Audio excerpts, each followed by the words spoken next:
Yeah. Okay. I think we're good. Yeah. Hello, everybody, and welcome back to another episode of StressedNS, where two college students who are stressed as fuck to go into nursing school. My name is James, and I'm here with my co-host, my good friend, our green dinosaur friend, Daine. Hello, everybody. All right. We have a lot to talk about because the recent news that's been dropped. I believe we have the same wavelength in here, right, Daine? So, for those, okay, if you return to see this, I don't know why you would return to see this, but if you return to see this, you know that we are pretty much diehard Assassin's Creed fans. Yeah.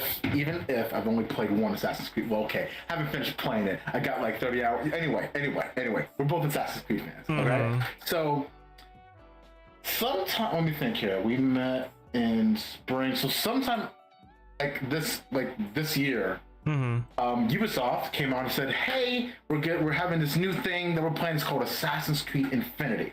And Infinity, from what I gathered, was supposed to be like this GTA Online sort of thing. And both me and James here were like, "No, please don't do that. Okay, we don't need you copying off of Rockstar.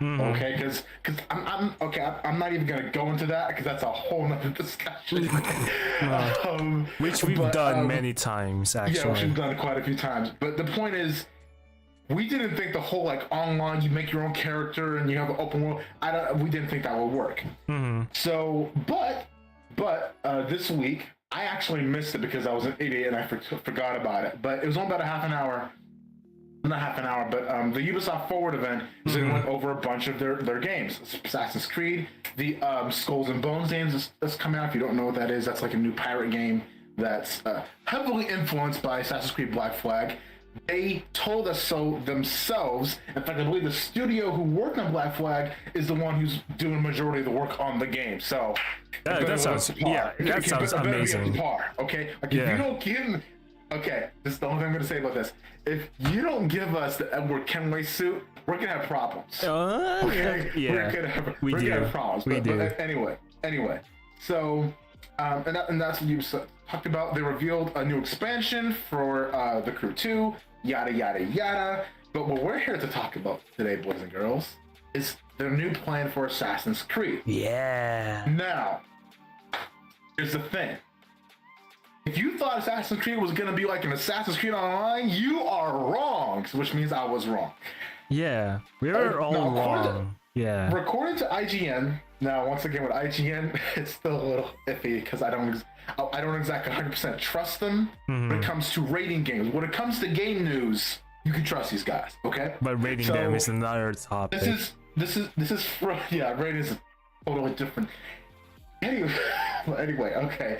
So IGN, I'm gonna read this paragraph straight from their article.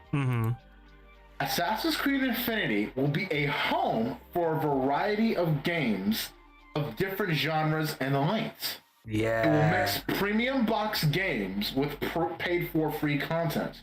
There will be a multiplayer mode that will unite the franchise's eras, which I guess is what we that was the first thing that we kind of heard about, but it's much more than this. Yeah. It will be the place where Assassin's Creed modern day story will now live.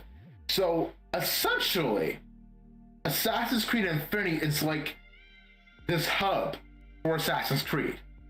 Yeah. I'm excited for that. Basically, if you get Assassin's Creed Infinity, get it. I don't know how that works, but if you get it, or maybe it's like something you sign up for, something like that, you'll have access. Maybe it's like the Xbox Game Pass, where you'll have access to all these Assassin's Creed games. Potentially ones from the past, like maybe I don't know, Black Flag 3, some of the NZO ones. So maybe I'm not saying that's gonna happen, but it's possible. Now, the first of these, or not so much the first, but one of the games that they revealed was Assassin's Creed. And how you know they don't have a name for it yet. Assassin's Creed Codename Red. Yeah, Codename Red. And I assume you saw the teaser, right? Because it wasn't really a trailer; it was more of a teaser. Yeah. and I'm pretty sure this has to be Japan because I mean they have the sword and it's very ninja like. So this definitely. Dude, I'm excited. I mean, here's the funny thing. It's never occurred to me about, I don't know why, but Assassin's Creed and ninjas. How could you go wrong with that? I know, right? Okay? It goes hand in hand. It literally fits perfectly. Like, Yeah. I wouldn't be surprised if ninjutsu got its roots in the in the Creed. I wouldn't be surprised. Okay? Yeah. I mean, the potential here is just like. Dude, imagine if like that you play as the founders of ninjas. Imagine. See, the thing is here, me and James were both worried that Ubisoft was just gonna reveal this stuff and it was gonna be a huge letdown. Yeah. But let me tell you, as of right now, they have delivered. Yeah, they did. I'm hella hyped. They listened to the community. They said, okay, you want games about the Assassin's Creed? Here we have games about the Assassin's Creed. Yeah. Okay? Because the last two games, and they're also coming out with another thing for Valhalla too. But a lot of people are complaining about the last two games is that Odyssey takes place before Origins, so before the Creed even existed. And Valhalla, while it takes place, in that time period the Creed did exist, the character you play as, Eivor, doesn't really become an assassin, or as it was known at the time, one of the hidden ones. Yeah. But she associates with them, and she kills Templars or members of the Order of Ancients. Yeah. And for a lot of people, that was a big issue because we're like, listen, this is Assassin's Creed. I want to play as an assassin in Assassin's Creed, right? And that's what they have with this. Now, they didn't talk about everything, or maybe they did, but another thing, another game they're coming out with is one that takes place in China. Yeah, this one is going to be interesting. Here's why I say this, because this one is not going to be on console. It's going to be on mobile. I don't know about that though. Here's the why I'm a little bit worried. Yeah, Assassin's Creed's mobile games aren't exactly good. The best. Yeah. You have the Assassin's Creed where you can actually play as assassin and free runner and all that stuff, which is fun sort of until you hit those mobile game blocks. Like, oh, you need to like do this so you can go on and yada yada yada. And then they came out with that like almost Clash of Clans like sort of base game, which I'm like, listen, if I'm gonna play Assassin's Creed game, I don't want to be running a base. I want to be out there helping the world. Okay. So here's the thing. I have hope. The trailer looked great. The trailer was awesome with the eagle, which is like characteristic of Assassin's Creed by now. Yeah. They had the Chinese assassins guy do the leap of faith. So I have a little bit of hope because of the trailer, but you don't always want to go by trailers. So as of right now, I have no idea. Let me see if I can remember, because they don't talk about it in this particular article. Give me a second. Actually, let's go ahead and pull up the thing that shows the timeline for a bit to everybody. So sorry, James. Well, he's doing that, everybody. So this Assassin's Creed that I just talked about, the mobile one, is called Codename Jade, which sort of makes sense a little bit. Yeah. So okay. So yes. Here we go. So right now in front of you all, blocking our faces, is the basically the timeline that we're gonna expect. So 2022 Valhalla, the last chapter. I didn't play Valhalla, but I'm planning to in the near future, so excited for that. For me, sorry to interrupt again, James. Probably how I'm gonna do it, I'm gonna probably finish Origins if I ever go back to playing it, because I put myself out. I am playing it again. I actually played Origins earlier because of this announcement, because I have to finish it. here's the funny thing. I can understand why you didn't finish Origins, because it gets boring after a while. Yeah. I mean, you have your away, you have the Nile River, you have the forest. Well, not forest, but you know, like waters. But most of it is just desert. Yeah. And there's no even though I'm playing the game, I'm already thinking about the end game. Like, okay, let's say I do all the main missions, I do all the side quests, Wait. I explore everything. What is there for me to do? Hold up. You haven't played the other games, right? Other than Origins? No. So after Origins, I want to play Odyssey and Valhalla. Do you have it? I haven't. Origins is the only one that I've played. That's only because it's on the Xbox Game Pass. Wait. The old games. Have you played it?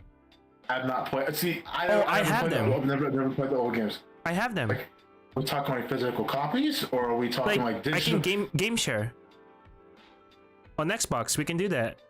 Pretty sure. That's a thing? Yeah, that's a thing. I've done it before. Oh, how many do you have? I have. First one has to be Black Flag. I want to do Black Flag. Yeah, Black Flag is awesome. I want to do Black Flag first, okay? Because like you know what? Okay, so I've watched playthroughs of Black Flag, and you know what annoys me the most about that? What? Is that people fast travel everywhere. I'm like, no, I don't want you to. I want you to explore. I want you to travel the seven seas. Okay. Hold on. Okay, so I have the digital copies of basically the Ezio trilogy. Okay. The Black Flag. The French one, the French Revolution. Okay, Unity of the Ezio Collection, Black Flag, and the Twins, I believe. And the Syndicate. Okay. Yeah. All right. Yeah. I'll and definitely then do Black Flag. I got the digital version of Origins, then Odyssey. Yeah. So I mean, I want to do Odyssey next, but if you like share Black Flag, I'm definitely doing Black Flag. Oh yeah, dude, Black Flag is. I keep saying this every time it brought up. Black Flag is my favorite Assassin's Creed game. It's so good. Like the emotion tension there. We talked about this multiple times. Yes, we did. Okay, like, I can't get this tired is probably of it. one of the best stories because it's an authentic story of how someone who really wasn't interested in becoming an assassin becomes an assassin. Yeah. Okay, and this guy is loaded. I mean, this is potentially like the last game. No, sorry, no, Unity had it, but one of the last games where you had the double assassination thing. Yeah. I missed that so much. I wish I had that in Origins. It would make the game just. Hold up. So I'm looking at this image. Do you see the top right? No, not top right. Bottom right. Yeah. Okay. That's the Netflix symbol. Yeah, I know. Okay, we're gonna get to that. So, we've already talked to so we know Valhalla, the last chapter. Don't know what that's gonna be. I'll probably do that whenever I play Valhalla, which will probably be a long time from now. Yeah. But so we talk about Codename Red. I'm pretty sure that's Japan because with the ninja and everything. Yeah. We have Codename Jade, which is China. Which, first of all, I mean, it's good. I think we're getting these on console and mobile. The reason why I say that. Mm-hmm. The only other Asian Assassin's Creed games, there was Assassin's Creed Chronicles China, but that was like on like the PS. It's the Nintendo DS. So something like that. It's a 2D scroller, if I remember correctly. Yeah, it seems like a 2D scroller. But so I'm happy that that's getting attention. Have you seen the trailer of Mirage? Now the trailer Mirage is awesome. It's awesome, bro. Oh my god! So this happens 20 years before Valhalla does. In Baghdad, this is like the age of like the Sikh Empire and everything. Really? And oh my god, this guy is and this was back in the day when because they don't do this anymore. But back in the day back then, at this point in time, the Creed is still called the Hidden Ones. Yeah. And they actually cut off the middle finger in honor of how Bayek lost his middle finger. Wait, who? Bayek? So do you remember when Bayek... Yeah, no. It's not the middle finger. It's the ring finger. It's the ring finger? Okay, sorry. It's the finger. Well, Bayek, when he was fighting some guy, the snake, Eudoros and Origins, in the fight, the only way for him to really win was from the use of hidden blade, and it went right... I mean, and it comes out with so much force. It went right through his ring finger, yeah. And so that sort of became like the hallmark of the assassins. Yeah. That was eventually cast aside because by Ezio and Leonardo da Vinci. Yeah, like you're like, why do I need to lose my finger? Yeah. but anyway, so Assassin's Creed Mirage, that, let me tell you something, that is off, and it's coming out in 2023. Okay, Yeah, so next year. So I want to say Codename Red and Jade will be coming in the years to come. Maybe not for the mobile game, but definitely if Codename Jade, since that's a console game, definitely for sure. That'll probably be at least 2024 or 2025. And I'm being very generous when I say 2024, because usually it takes a couple years before they come out with a new game. Yeah. What's cool about this is that Ubisoft is not just telling us, okay, here's the next game, here's future games. Yeah. Here's games that are coming, you know, after this game. But anyway, so if you haven't seen the trailer for Mirage, note that this is the longest trailer they had. Yeah, it seems very long. Yeah. This trailer was almost 4 minutes compared to the other two, which was Jade was a minute, Red was 20 seconds. So they put a lot of time in it. So you know this is for sure next game they're coming out with. They're putting a lot of time into this game. Yeah. And I'm just really looking forward to it because I mean I'm really interested to see how they recreate. Because this is like, oh my god, it gives me like the authentic Assassin's Creed vibe, you know? Because let me see, because I need to figure out what like particularly what years Valhalla takes place, like what centuries, because it takes 20 years before. Come on. Yeah. Let me see here. Okay, so the years 8. So this is taking so Valhalla takes place in the 9th century. Yeah, the 9th century. We're approximately around 872 to 878. So 20 years. We're talking about. So we're still in the 9th century. So here's the funny thing. I'm just interested to see how Ubisoft, the Assassin's Creed team, recreates this, resurrects this historic world. Yeah, I know, right? It's crazy. The Assassin's Creed team are experts at that. I mean, even with Origins, even as sort of blank the map was, the way they brought you into Egypt, you got to see the pyramids as they originally were with the white limestone and the gold. They're experts at this. Okay, like. If you ever want to do like a historical map, the game developers need to look at what Assassin's Creed team has done. They do. Real looking forward to this, seeing how they, because it said Baghdad, so I assume that's one of the cities.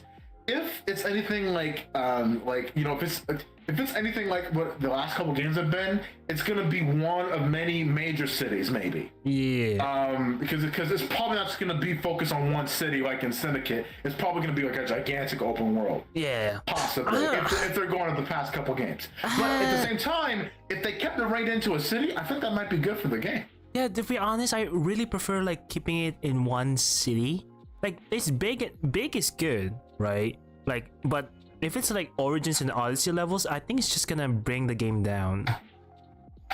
Because it becomes to the state where it's too big to do anything that you don't know what to do and you just get bogged out, you know? Yeah. So yeah, Assassin's Creed Mirage, I look forward to that. So we talked about that, we talked about Red, we talked about Jade. So this is the last one, before we get to that. Is Assassin's Creed Codename Hex. Now, what I think it's so cool is that they don't have, if they do have titles, they're not telling us, or they're still working on titles. So these are all code names. Yeah, and it's so cool because I really feel like I'm like it makes you feel in tune with the developers on this one. Yeah, it really stands out, right? Codename Hex really stands out. Let me tell you something. All of the game developers, EA, Activision, whatever, you need to do this. Okay, do this. All right. But so here's the thing. So they don't say this in the description or even in the trailer, because it doesn't really reveal. Because if you see the teaser, it doesn't really reveal anything.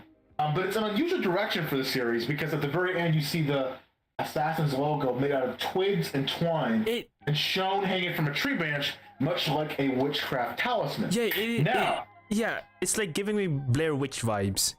It's so good. Here's it's so good. what someone in one of the comments. So far, the video has 220 comments. But here's one of the top comments that they have. Fun fact: Hex in German means witch, so it can be assumed possibly that the lore of the game will be based in Germany and related to witches. And if we're doing this has to be like the Dark Ages, medieval times. Yeah. In Germany. No. I'm thinking in the US. What? Remember the Salem witch trials? Oh, yeah, that was like in the early 1700s? Yeah, I'm thinking of that. Okay, yeah, because back then, yeah, if you had some powers or anything, you as a wizard or a witch, and they kind of killed you. Yeah. So either it's yours or it's the Salem witch. So yeah, so either way is cool. That could be possible. So we could do. Yeah. Here's the thing. Okay, sorry, that's a lie. But chronologically, if they did like a Salem witch trial sort of thing, that would be like chronologically the first Assassin's Creed in America. No, chronologically, because this happens before. Yes. That happened after. Before the but not the first game that we've got in America. But, Okay. Like the very first event. Yeah, okay. So before we get to that final thing, if we're just talking about games, I am very, very happy. When it comes to Ubisoft, has done great as far as content. Yes, so far. Because this is like what, the third expansion to Valhalla, and it came out like what, in 2019? Yeah. This is so. I mean, let me see. When was it released? It was no. It was released in 2020. So you get the game and 3 expansions in 2 years. That's amazing. Wait, I mean, weren't they leaning more into like the Norse mythology, right? Weren't they leaning more? They were. Oh, okay. Yeah, because like I think Efor is like a sage of Odin or something like that. Yeah, because in the Assassin's Creed world, the gods from Greek to Norse to anything else, they're not. They are the first human. They are the ones. They're known as the ones that came before. Yeah, the ones that came before. That's the word. Yeah. The Isu. Who essentially.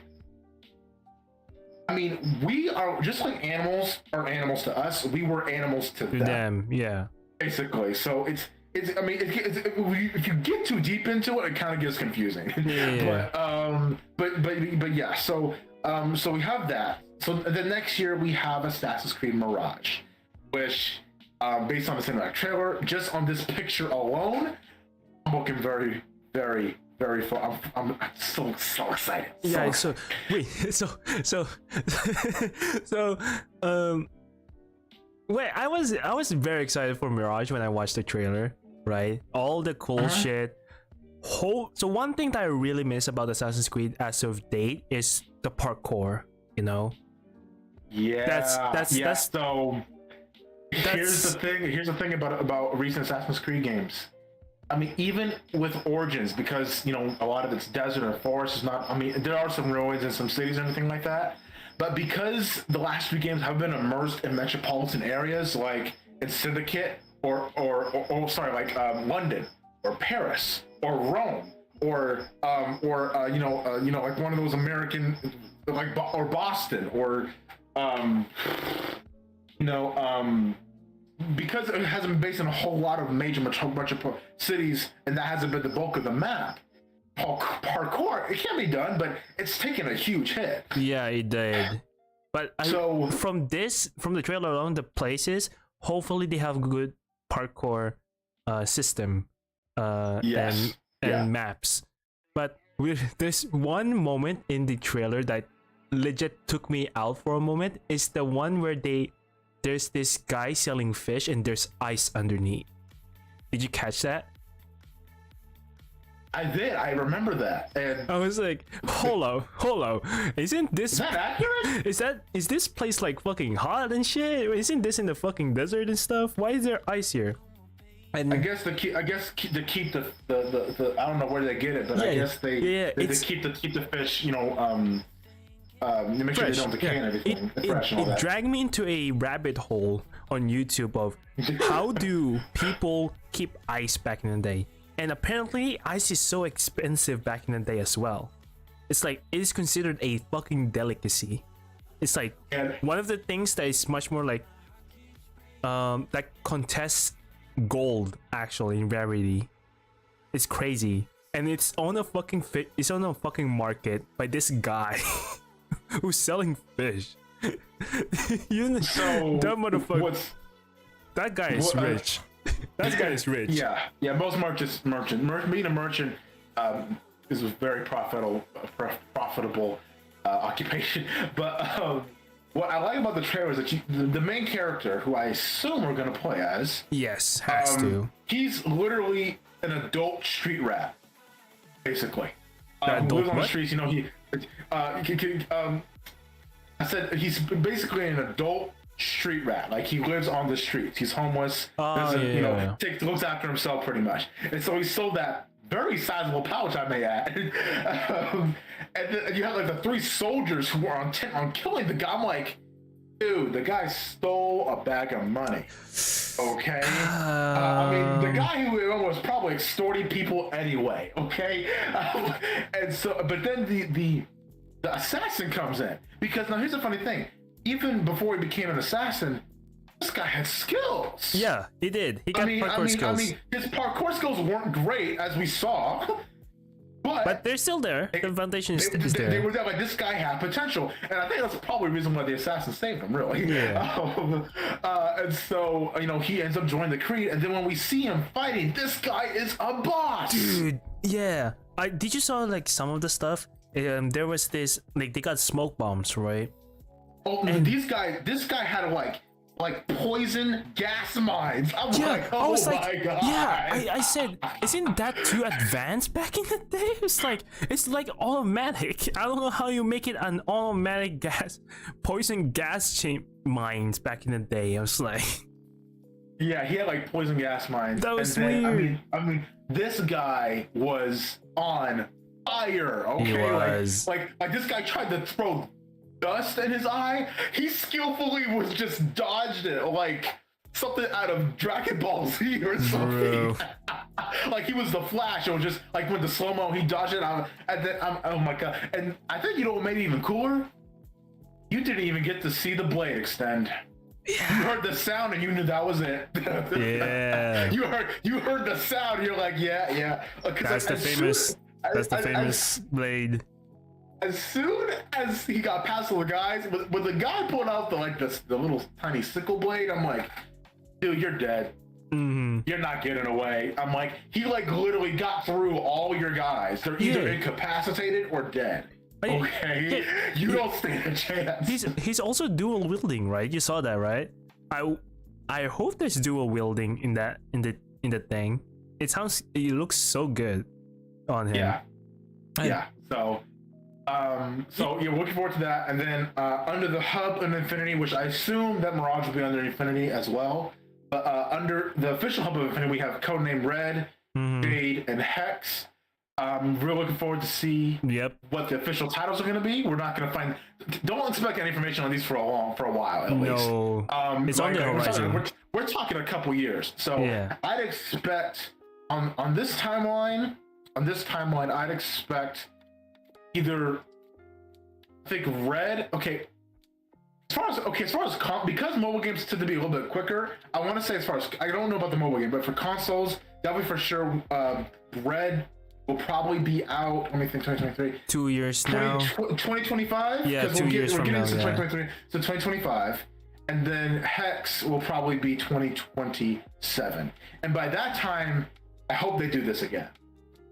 I really hope. I hope they do that again. So they have another Ubisoft Forward event and they do this, because I love this. Yeah. Now we've been talking about games, but we have not addressed that interesting little symbol in the right bottom of this picture. Yep. Now, if you look very closely, you'll see the classic Assassin's Creed symbol, which, if you don't know, was created by an eagle mask, actually. Yeah. But right in the center, you will see the Netflix symbol. Oh my god, bro. They've already done cinematics before. They did a movie. But this means a partnership with Netflix, which we could be seeing a show. Okay, we could be getting. I mean, they could go in depth into other characters. Like, oh my god, I would have loved to see how Ethan Kenway goes from an assassin to a Templar. No. Oh my god, I love that. Wait, okay. Now here's the thing: is it gonna be an animation or gonna be a live action? That's the thing, because like Pacific Rim, they did 2 movies and they did a show. The show is an anime. To be honest, I think animation would be good. You know? Yeah. It would. Here's the funny thing. I mean, if they animate, I mean, it will be so expensive. Actually, they probably won't do this because it'd be really too expensive. But if they animate with the quality of their trailers, it would be great. No, they're not gonna do that. They're gonna do that. But they're not gonna do it because that's way too expensive. Animate. Okay, here's the thing. Animation is the easier way to go. It is because you don't have to build sets. You literally draw the sets. Yeah. Okay. And all you need to find is voice actors, and make sure that the voice that they're using matches the character. The reason why I prefer animation is because of the potential of bringing back characters and use their same voice actors. That's the only reason. So we might hear Ezio again, and you know Ezio. He's the boy. He's the goddamn boy. Ezio is like one of the original OGs, man. Yeah, he's the boy. If you go to an Assassin's Creed convention and you say, "Who's Ezio?"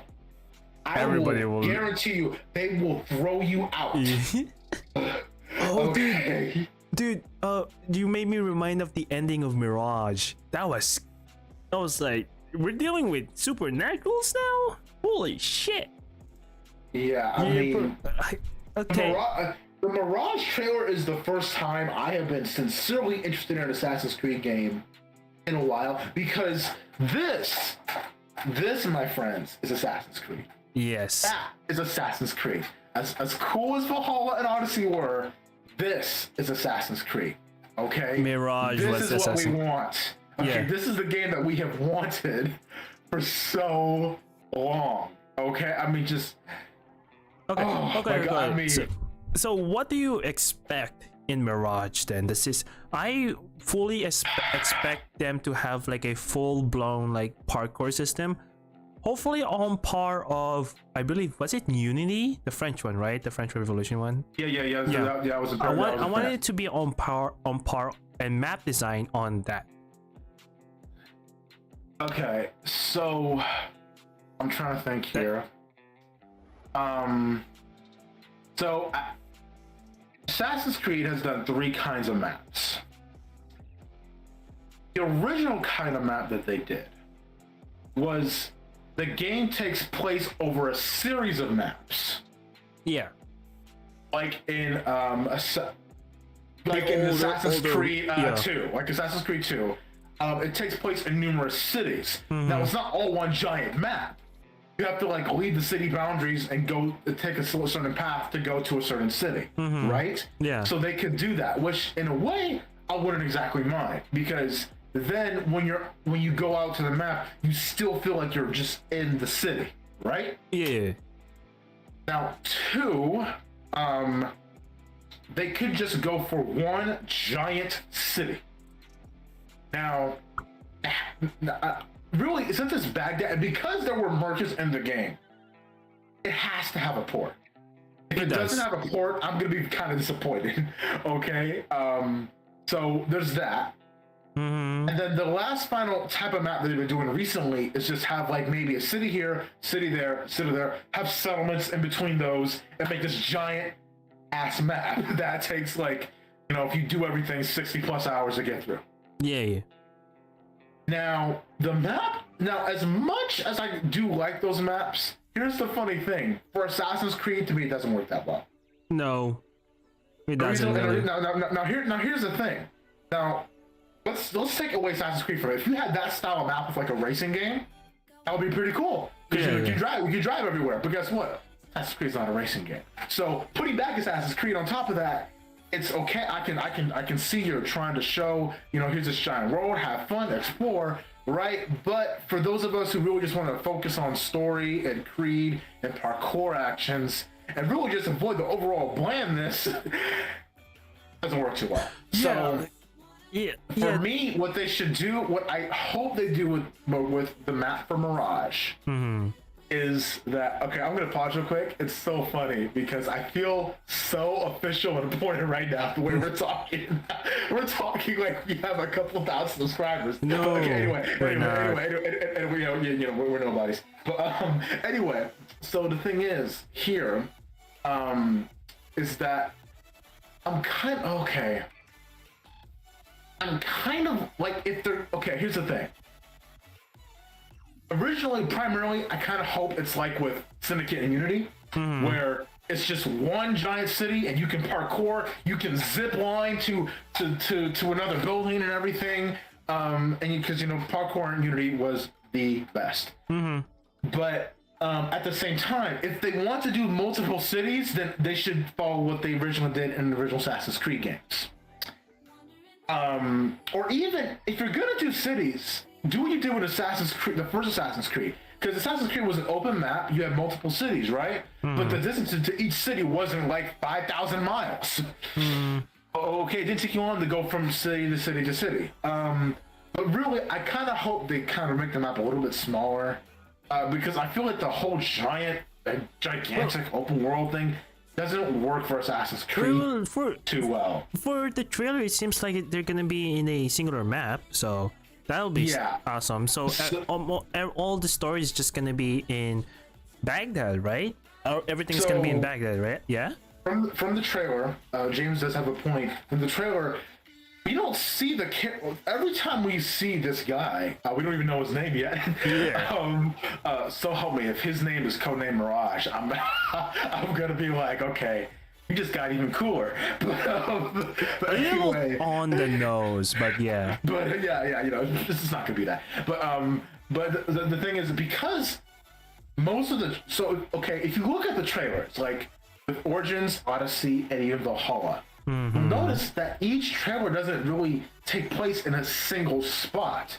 Like they might be here in a city, then they're sliding down the Pyramid of Giza, then they're here in the desert. With Valhalla, I think the first time if I remember, they were just fighting on a battlefield, right? There isn't like a specific location or even city that they're in. So with this trailer, the setting is 100% Baghdad. He does not leave Baghdad. It looks like it. It looks like it's just gonna be in Baghdad. It looks like it's so. We can infer that Mirage the map is going to be centering around Baghdad. Yeah. Knowing this, what they're probably going to do is make the city absolutely gigantic. Yes. Because 1-to-1 scale, I think, at that point. If they're moving away from like Odyssey's and Valhalla's like gigantic open world thing, to compensate for that, it would make sense if you made the city gigantic, like what James said, like 1-to-1, which 1-to-1 scale would be crazy, but still that makes sense, because that's a very big city, 1-to-1 scale. I'm just saying, like, imagine if you had all of New York in one game, like for real, like every single man, that'd be huge. Yeah. Like we talked about this a few streams ago, or a podcast ago. I remember that one podcast where all I did was talk about the crew, and the crew, talks about this huge gigantic map in the United States, and you realize they can't really do it like a 1-to-1 scale in the United States, because you realize the drive from here to New York will take you like 3 days. 3 days. 3 freaking days. Straight. Now, no stopping, right? Who just sits down on a couch and is like, yeah, I'm gonna play this for 3 days. I'm like, no, that's not happening. The it sounds bad, but if there's like something in between that makes it worthwhile to just sit through, then 3 days doesn't even matter, you know. And the thing is, if they do 1-to-1 scale on 9th century Baghdad, I mean, first thing, tons of parkour opportunities. Yes. Tons. Never tons. I can't wait. Actually, I think I haven't done any of the synchronization points in Origins, mostly because I don't really care about them, and I think that's possibly because there's nothing to climb on. Not a whole lot. Really, bro? That's the one thing I always. I think that's because I played the very old games. Because I played the old games, and the first thing you do is to find a spot and eagle vision that shit. So I always do that. It's better. I mean, especially now, allows you to fast travel and all that stuff. But anyway, I think with this game, I might be slightly more motivated to do the synchronization plays, the leaps of faith, the climb on top of this building, because I mean it's great. It is awesome. Oh my god. I can't wait to buy that. I can't. Same here. And I mean, we still we're in September, so we got a while to wait. Actually, it's technically not a while. I mean, because we don't have next year, like right? a few months. Yeah, next year. Next year. And a game time, a few months is nothing. Wait, aren't we supposed to be in nursing school next year?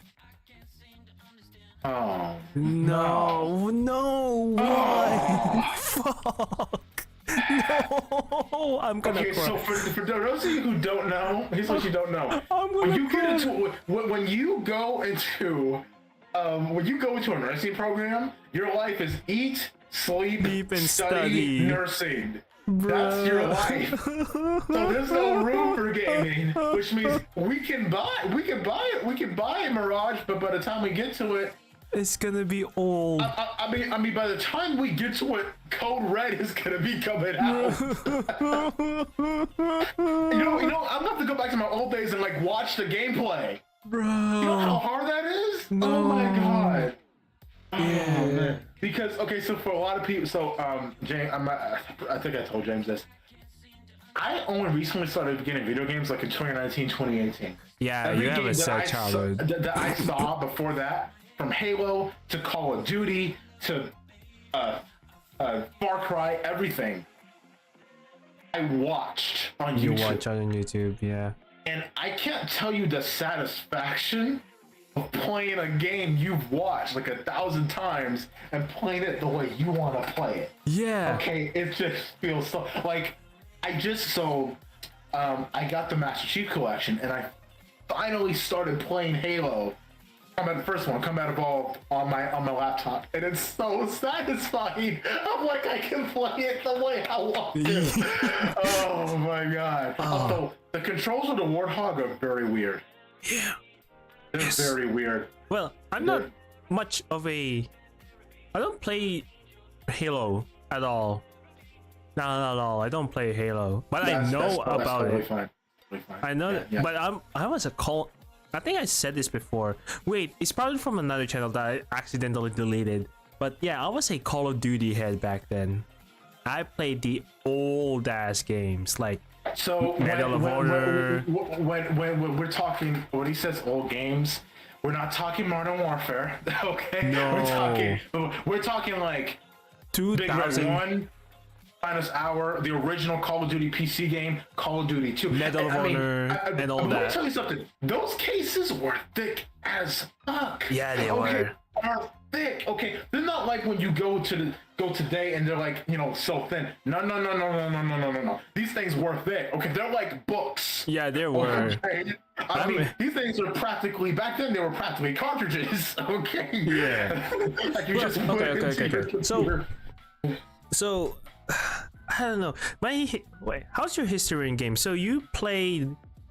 When was it? 2019, right? What's the first game you played? So the first 4 games. So everyone, if you follow this, you know I'm a racing game buff. So first 4 games I got were Forza Horizon 4, The Crew 2, and Need for Speed Payback. So all racing games. I see. And it wasn't. I think probably my first FPS games. Oh, okay. So they have nearly all the Wolfenstein games on PC Game Pass, except the one I want to play. Okay, the 2009 Wolfenstein. They still don't have it. They have what's game? What's the name? Wolfenstein. Well, it's just called Wolfenstein, but I call it Wolfenstein 2009 because it came out in 2009. Oh, the original Wolfenstein? Yeah, and that's like probably one of my favorite Wolfenstein games, and I can't play it. But anyway, like the only time I started getting, like, okay, I got GTA 5 on GTA 5 on my Xbox. I just started a few weeks ago Watch Dogs 2 on my Xbox. That's my favorite Watch Dogs game. Watch Dogs 2. Yeah, Watch Dogs 2. If you haven't played Watch Dogs 2, play it. Okay. Let me segue a little bit. I stopped playing Legion. I stopped playing Legion. I was excited when I got it for like, it's part of a bundle in GameStop. The story is exciting at first. The problem with the Legion is there aren't any solid characters. Yes, there's not. That's my gripe about it. Here's the funny thing. When you take away solid characters from a game, the story takes a substantial hit. Yes, you don't feel anything, which I'm sad about. Because all these characters have no depth. Like, you go up to a guy in the street and you're like, want to join that sect? Sure. If you help me with this, you help me with this. Okay, I'm part of that sect now. Yeah, that's all that is. That's all there is to it. The story is just so. That's why to me, Watch Dogs 2 was so. I mean, Watch Dogs 2 was so good because you know character Marcus. He's not super deep, but there's depth to it. Yeah. To his character. Okay. Because he fights against corruption at the Ultronic level. Okay. Legion feels like a copy and paste game, It's like you could feel that they made the voice actors say the lines at this like the same time, right? It's the same voice actors. With Legion is it's not as bad as, I'm not gonna even say it's as bad as Battlefield 2042, because that game is not good at all. Okay, IGN. But the thing is, I wouldn't call it a crunch game. It was more like, okay, we need a new game to give our people, so let's just throw something together and give it to them. Yeah, that's it. I'm so sad. It feels like Ubisoft. Is it Ubisoft? Yeah, Ubisoft doesn't know what to do with Watch Dogs. They don't. And okay, here's the thing. Now, James, I will tell you, is your biggest advocate of this. Want to know what to do with Watch Dogs? Combine it with Assassin's Creed. Oh hell yeah! Okay, do Watch Dogs 4, the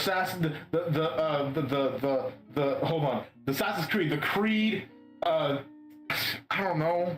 Begins or something like that, or do like Assassin's Creed, Watch Dogs, something like that, where you throw, because the two groups would go together hand in hand, minus the killing thing, minus the killing. Yes, they do. But like, let me tell you something. They had something good with Watch Dogs too. They had something going. And here's the thing. Do you remember the voices talking about the cells that are popping up all over the world, and he's like, okay, initiate this protocol. He's like, are you sure? He's like, do it, right? And that's like at the end of the game. They could have built on that, and they didn't. Yeah. So if you're gonna do a Watch Dogs 4, what I recommend, keep the DedSec thing going. And here's the things I can recommend. Have a good plot, which is the thing. The Legion had a good plot. What let it down was the lack of a solid character or that you play as. So have a good plot, keep DedSec, have a solid character, and I think we'll all be happy. Yeah. Now, okay, go ahead, continue on. Then I'll go to my tangent about Legion.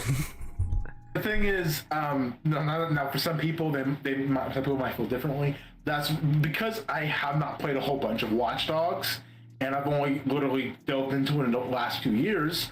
That's all I can really say about it.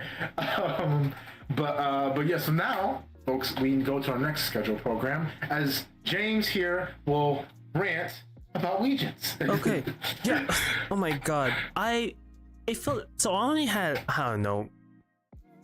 I haven't finished chapter 2 yet. I believe. I think I'm at the point where I have to go and find the bosses and shit like that, right?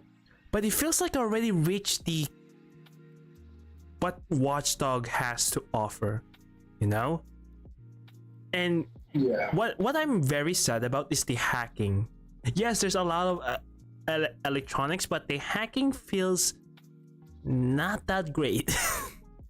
It is Okay. It is to the point where it's so much easier to be a spy and shoot people down with a silence gun than use your hacking skills. And Now, that's bad. That's I really think, bad. I think something that would have made the hacking game better is the problem with the one of the problems with hacking in Assassin's Watch Dogs. Legions is the fact that you help somebody, you can now play as them, they're part of DedSec now, right? And now, guess what? I'm instantly a pro hacker. Yeah, I'm like, yeah, that's true. That's true. Dude, you were a construction worker yesterday. Yeah, that's true. How That's did you true. learn hacking so fast? Now, if they had a system where you built it up, like your hacking skills grow as you play with that character, it wouldn't be so bad. But the fact that literally they joined this and now they know all this about hacking, I'm like, Okay, yeah. how did you hack into a construction drone? Besides the fact you're a construction worker, or how'd you hack a car Yeah. or a helicopter? Okay. So everything, when I played Legion, everything starts to crumble down after the opening. The opening was fun. Opening is great. Okay. My guy in a suit, tight ass suit, be walking around killing people, and the hacking was so much fun. But And then, I don't know. Oh, sorry. Go ahead. but then Sorry. after that, everything goes downhill. Like after you choose your 3 agents, right? This guy just walks into a bar, hacked, right? Hacked in, found the DedSec safe house, turned on basically a Zoom call to one of the leaders, right? And says, "You're gonna be in DedSec now. You don't have any choice. You're gonna be in DedSec now." Like I know there's like a little plus saying, "I've been oppressed for so long, and people in Bloom are so shit." But they so quick to accept to be in DedSec. I was like, that's just a shell at that point. There's no substance in it. It's like there's no motivation, which made me very, very sad. Here's the thing. Hello. What Legions did do, they produced one of my favorite characters in the entire Watch Dogs Who? franchise. I love Bagley. I love him so much. Who? He's great. The AI Bagley. Oh, Bagley, yeah. Bagley was great. Bagley is the program, man. Okay, Bagley. I love that guy. Oh my god, he'll be like, that's exactly what I'm supposed to be doing. Finding people is a great use of my gig, of my tons and tons of processing power that I don't have to use. Yeah. I like Bagley. Oh my, Bagley's great. Oh my god. Yeah, Bagley is great, but it feels like Bagley exists just to patch up the very no substance in the characters. Yes, it is. London is very lifelike, right? On the distance. But once you're in it, you very soon realize there's nothing there at all. Yeah. Yeah, Bagley's like the only interesting character. yeah. And he has to be because everyone else is kind of the same. Yeah. It's like Yeah, so okay, it's- okay, hackers with different abilities are cool, but like offers like different playstyles. Yes, but they don't have like a coherent storyline, you know? What I would have loved is to have it's like a different sets of characters having their own storylines and them coming together at the very end. You know what I mean? Yeah, like if Bagley finds like something like Bagley finds one character, right? Yeah. And you play as that character, you have your own deep story and everything like that, and you join DenSec. You Yeah. end up like maybe 5 other people. And then the finale is that these people work together, taking an Albion and that horribly grotesque British lady that I can't remember the name of.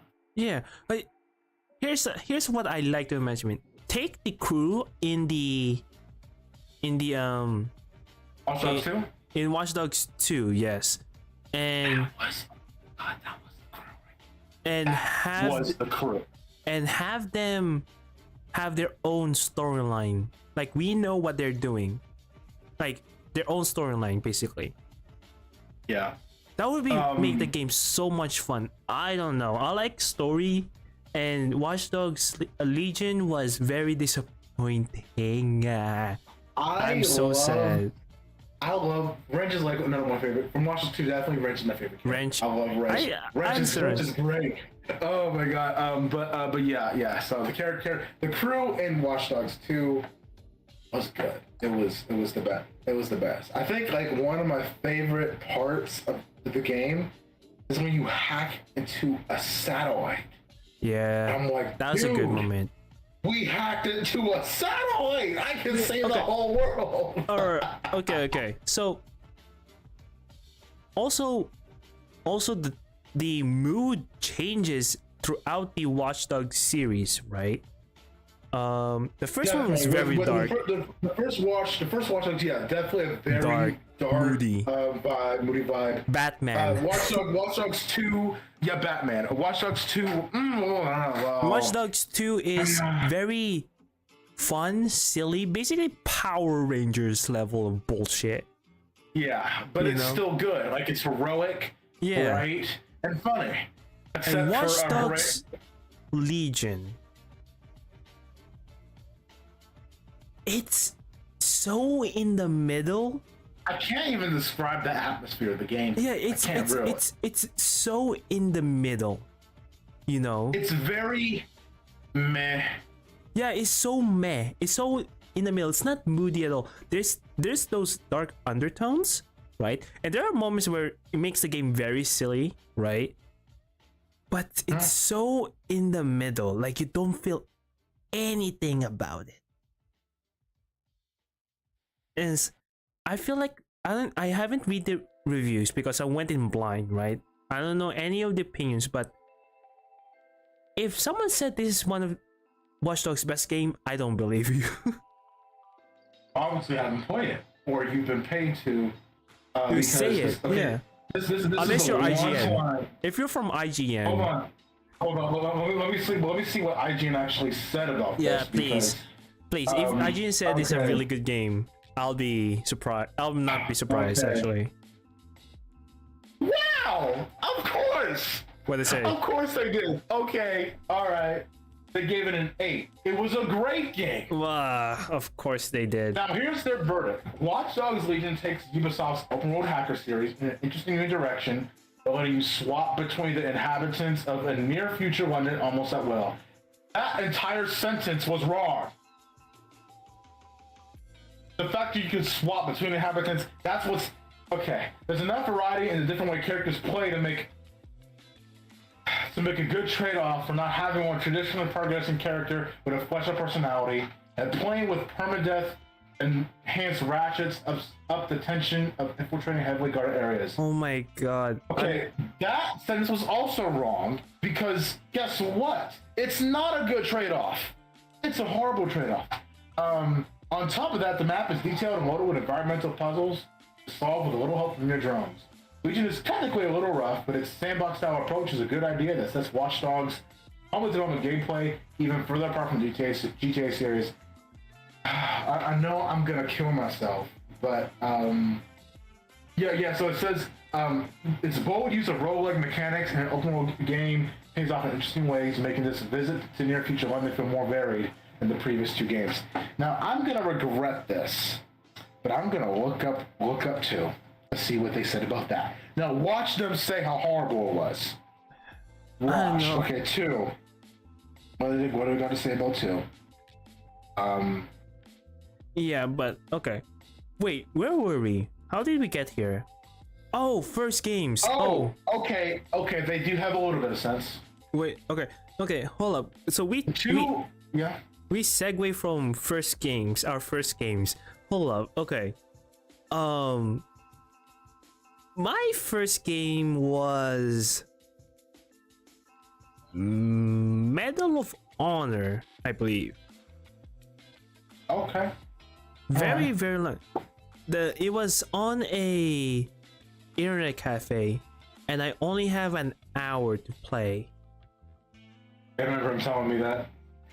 And I managed to almost beat the game halfway. I think. It's so long ago. I should get Medal of Honor again. Nostalgia games are good. It is. Sorry, give me a second. Yeah, it's crazy because my first FPS game.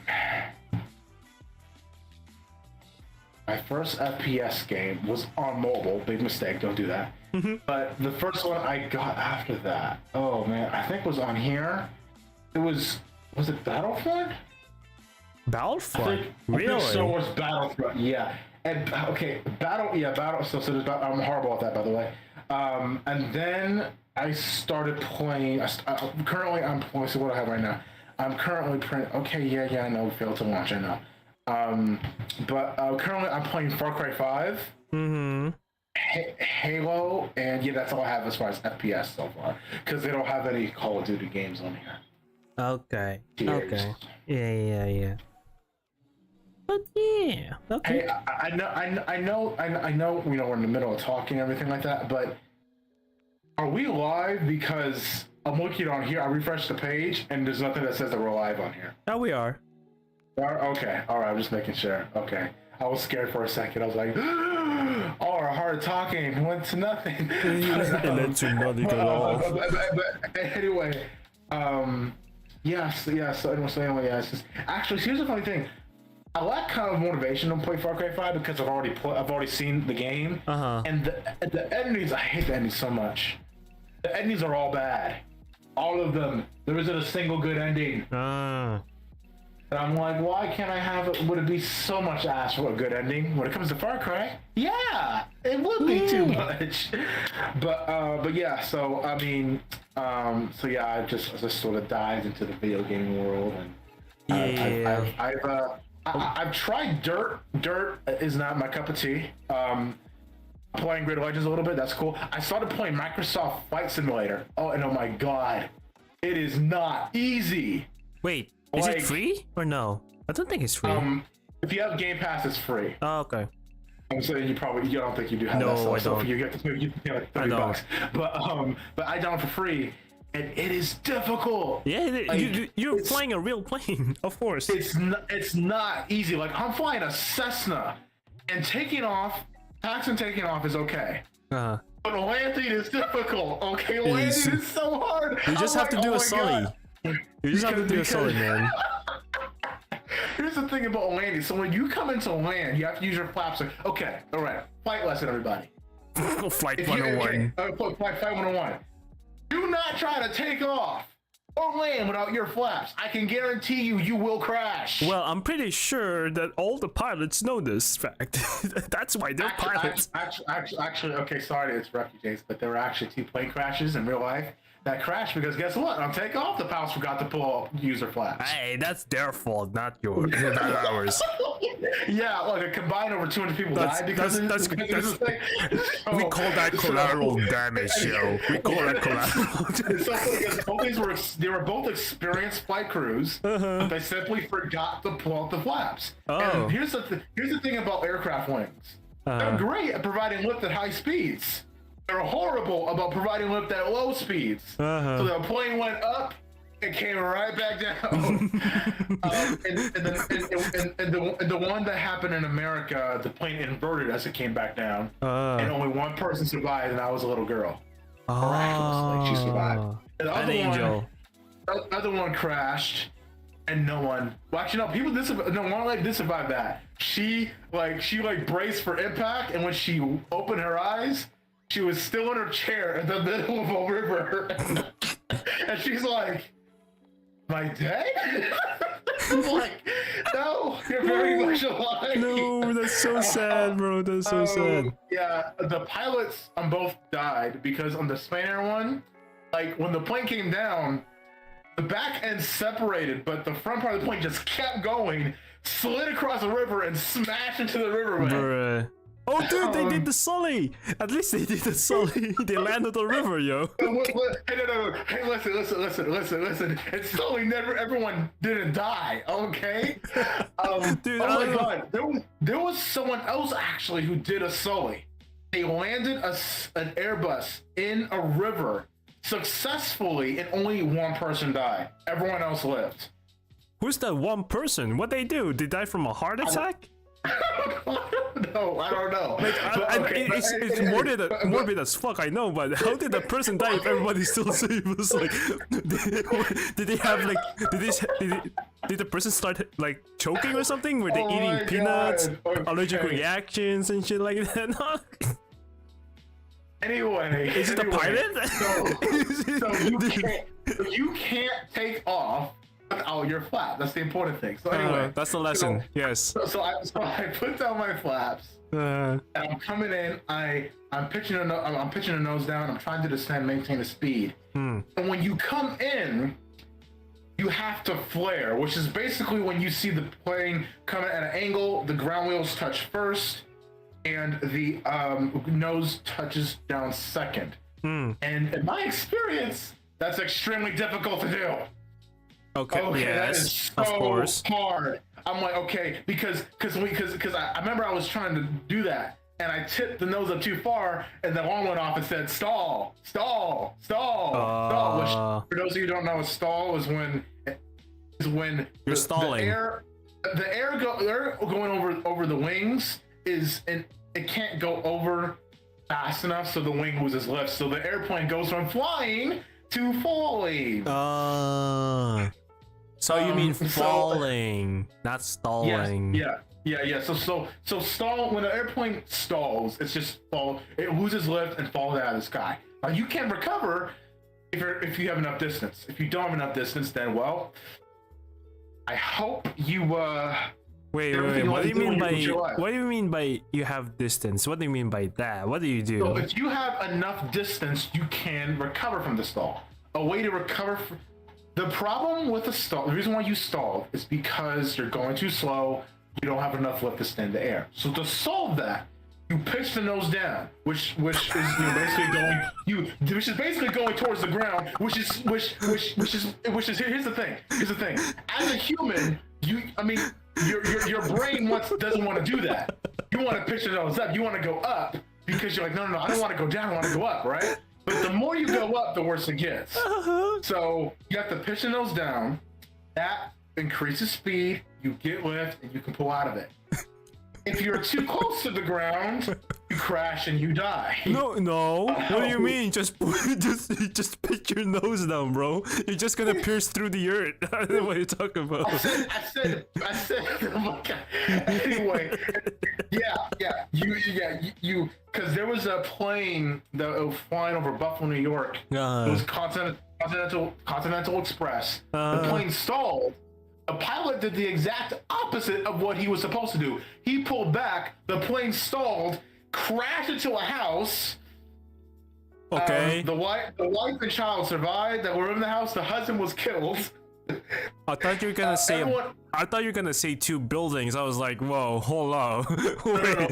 no, everyone on the plane died. The only part of the plane you could make out was the tail. Everything else had either burned to the ground or was disintegrated on impact, including body parts.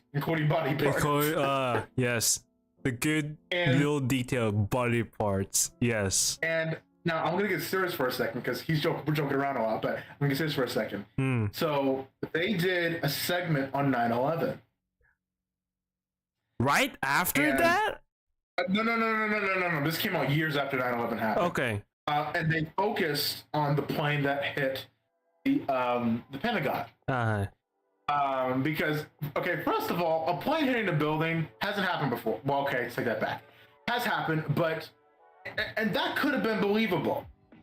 But another airliner hitting the other other tower within half an hour on the same day, yeah, sure, that's an accident. And so they went over to how they were able to hijack the plane. They did a scouting flight.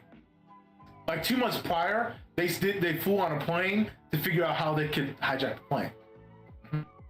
And it was unfortunate that all this went down because here's the funny thing: planes have been hijacked before. All it took was about 2,500 American people to die before they made changes. Yikes! Yeah. Big That's yikes! the thing about the aircraft industry, about the aviation industry. For changes to be made, people have to lose their lives. That's the unfortunate thing. So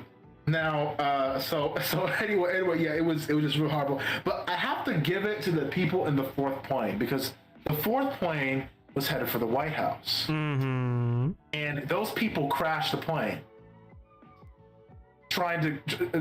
in order to stop the terrorists. Because I think by that time they realized what was going on because they had heard at least someone had gotten news about what was going on, and they realized that this was probably what was happening. That they were going to go somewhere else in this. And the pastor's like, wait, there's 3 of you and like 50 of us. So run. I think they literally just crushed one guy with like the like the refreshment cart. They literally just crushed him with it. This is dark. Hold on. You have one guy, right? Refreshment cart, which weighs like maybe 20-30 pounds, and then like 50 other people. Yeah, you might die from the pressure. Wait, hold on. And then literally they break down the cockpit door. They break it down, fly into the cockpit, and because of the cameras, the plane crashed. But my hearts go out to them because of their bravery. Yeah, it's dark as shit. It's so dark, but like my hearts go out to them because they realize, okay, we're gonna die anyway, but we can prevent further loss of life. Yeah, they did. It was just so sad that had to happen. Okay. It's dark, yes, but I just like to imagine that one of the terrorists were just simply drinking water, and there's this one dude was like, well, fuck it, we're gonna die either way. Walks up, sees the cart and just fucking use it as a fucking battering ram and just go football tackle the shit out of the guy. He's like, just run towards the guy. I just be like, this will show you and take us hostage. then everybody else starts to see what's happening. Then like a fucking zombie horde just starts running towards the cockpit. and the guys who are the terrorists who just staying on guard saw this and it's like, oh shit, and starts running towards the cockpit where all of them get squished, and then the cockpit doors open. Then they see fucking the terror pilots saw what's happening, said, fuck, and get squished either way, and one guy just tips the nose down, gaining the speed to get rid of the the stalling and just go through the earth. It's like, oh god, fuck. I don't know, but that's hard as shit. Like fucking respect.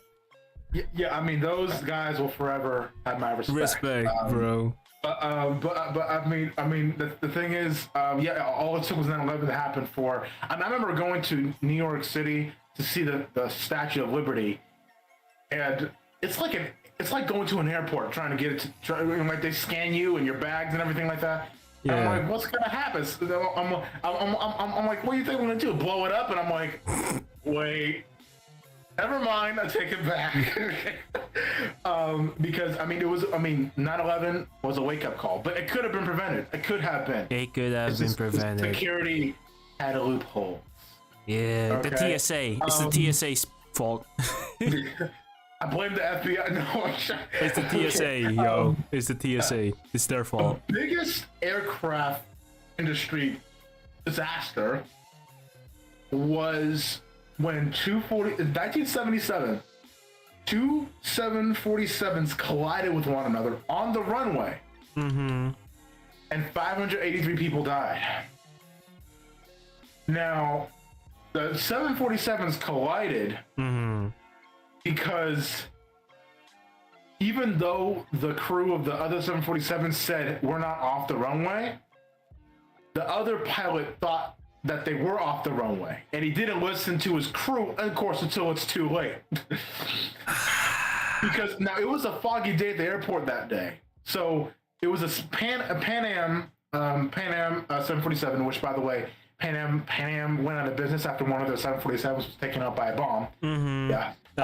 Yes, amazing. And then it was a KTM, both were passenger jets, and he's thundering down the runway, and the Pan Am, like the pilots, they look at him and they're like, what the hell is he doing?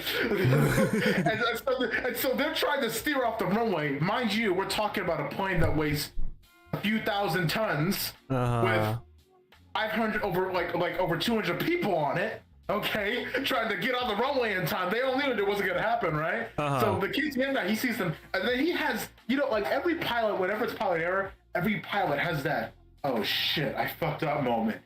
So he pulls back, right? And the airplane moves up. But the airplane doesn't have enough speed or lift to go to the air. So the tail just is scraping against the ground. Bruh. And I think maybe just before he hit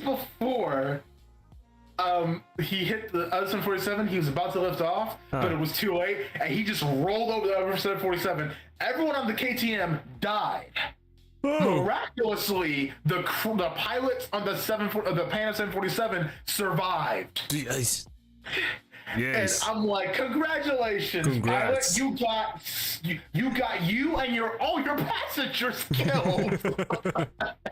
I'm like, bro. I'm like, what? Because back then, the captain in the cockpit, when he says go, you don't challenge the captain ever. And ironically, the captain of the KTM, guess what? What? He was the head of safety for the airline. Oh my god, are you fucking serious? How ironic is that, bro? Now, there were multiple factors. Like, the Pan Am said, okay, we're coming off the runway, and the radio, they were talking at the same time, so the message kind of canceled one another out. But then Pan Am said clearly, okay, we're moving off the runway, and the flight engineer's like, so does that mean they're still on the runway? And the captain's like, what? No, it's fine, right? Just brushes them up, doesn't listen, right? Mm-hmm. Of course, until he has the oh shit, I fucked up moment.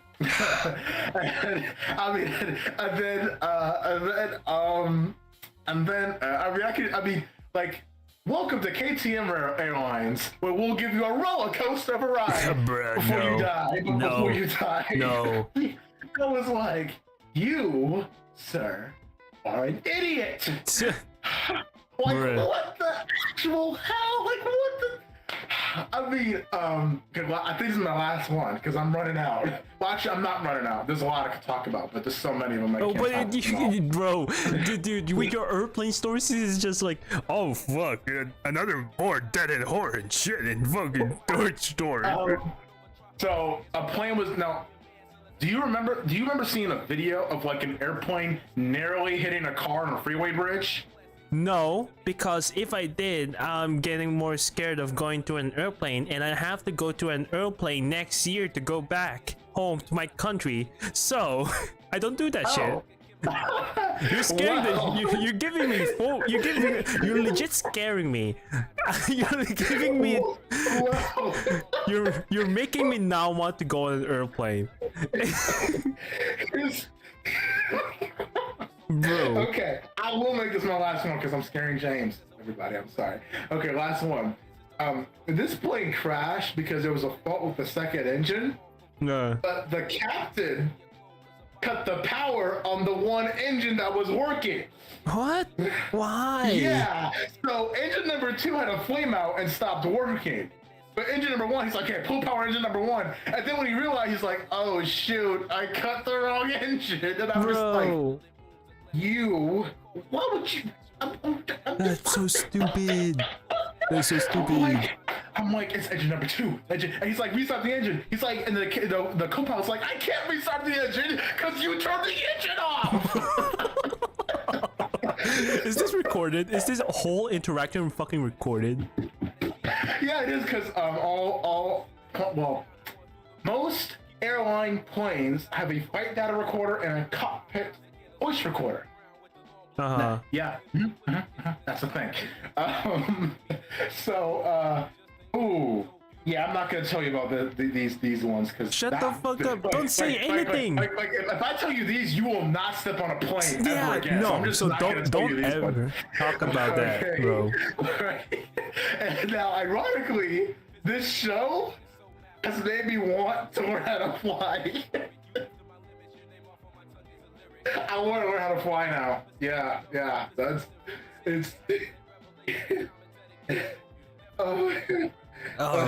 All right, dude, you're scaring me. Yeah. Did you hear what I just said? Ironically, what? The show Mayday makes me want to learn. I want to learn how to fly now. Yeah. No, you don't. I want to learn how to fly. No, you don't. The spontaneous reaction. No. I'm sorry for laughing because this is not funny at all. Like, people died. I mean, you realize people die for us to be safe. Quote unquote safe. Yeah, okay? that's true. I mean, like, I'm really sorry to everybody, but you probably feel the same way as me now. I will never feel safe on an airplane ever again. I'm sorry. It's just it's so funny to see the stupidity happen for the benefit of the whole society. You know. Yeah, and because that these planes crash. We learn things, we make changes, and yada yada. Yeah, do you know that some airports don't have a control tower? Yeah, genius. Until a couple planes crashed. It was genius. Yeah. But yeah, it was yeah. I think it's a horrible send-off, but I think we should stop there. Yeah, to be honest. I mean, do we have anything positive we could talk about, like how wonderful the world is? I mean, I was about to start talking about movies. Then you start going on about airplane deaths and shit like that, and airplane crashes. I'm sure we could talk about some nice movies that everyone's looking forward to. Fuck off! We're not gonna fucking talk about airplane death movies. Hell the fuck no. No, I don't want to talk about airplane death movies. I don't watch airplane death movies. There's only one. The only airplane movie I watched was Sully. Sully is good. That was a good movie. Good movie. Well, okay. Well, I have to hop off, but we'll talk about movies next week. This is the first time we haven't talked about movies. I think it's the very first time in this channel. Because 15 of our minutes was about Assassin's Creed. Yeah, to be honest. But that needed to be covered, though. Yeah, we need to talk about movies again. Yeah, the little lore in this channel is that this is like a second backup. Like this is from a new channel from a previous channel that I accidentally deleted. Oopsie daisy me, right? But yeah, so there's that. But yeah, I hope you all enjoyed today's episode. We should say, yeah, today's episode of StressedNS, where we talk about basically Assassin's Creed again. That we always do this, so bear with us. We just nerds about Assassin's Creed. We love that game so much, so we rant about it. But yeah, hopefully we'll probably talk about it next week. Yeah, that's true. We probably will. We probably will, but hopefully not, because next week I really want to talk about movies, because we talk about movies a little bit back in another channel that I accidentally deleted, but not that much. Oh, sorry to interrupt. One last thing before we sign off. Yeah. As far as my Godzilla collection goes, you guys may notice I'm cutting my own movies. I'm short one film. Oh, it comes on September 13th. Once that, nice. I will have everything. Nice. And then I will start watching all the movies. Not in one sitting, of course, because that's like 100 hours? Yeah. Movie, yeah. I could totally do that in one sitting. Yeah. Oh well. We'll talk about it next time. Yeah. So I hope you all enjoyed again this episode of StressedNS. And make sure to hit the like and subscribe, and turn on that notification bell so you get the weekly tangents that we have on stuff, right? Yeah. Oh, yeah. I mean, anything that really comes out of our mouth is to be very honest. really. Yeah. Yes, we're friends in real life. Yes. We're like this off the screen as well when we hang out. So this is very authentic. You're seeing here. But yeah, I hope you all enjoyed, and see you all next time. Bye. Sayonara.